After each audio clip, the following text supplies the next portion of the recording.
مرحبا من جديد، كيفكم؟ شو اخباركم؟ طمنوني عنكم، ان شاء الله تكونوا بالف خير. اليوم رجعت لكم فيديو، هو ما هو فيديو طبخ يعني، بس حبيت هيك شارككم يومياتنا يعني ويا عند رفيقتي.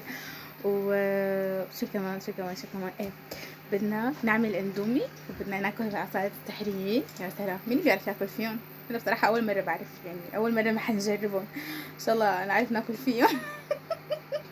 هلا هيك بدنا نجرب، وهلا بتشوفوا كمان شو رح نعمل، يعني بشارككم كل شي. هاي المي حطيناها وهلا بدنا نحط الاندومي. تيريريري.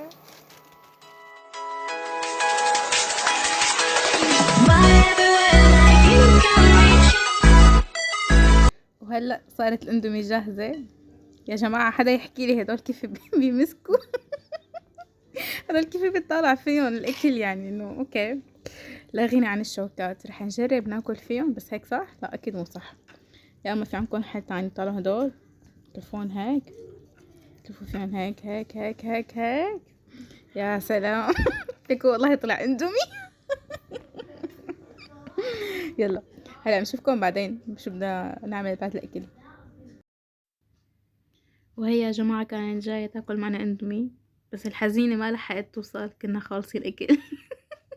ليك كيف عم بتطلع متفاجئة. احكولي مين بيحب السلحوفات؟ انا ابدا ما بحبها، ما بعرف ليش، سبحان الله.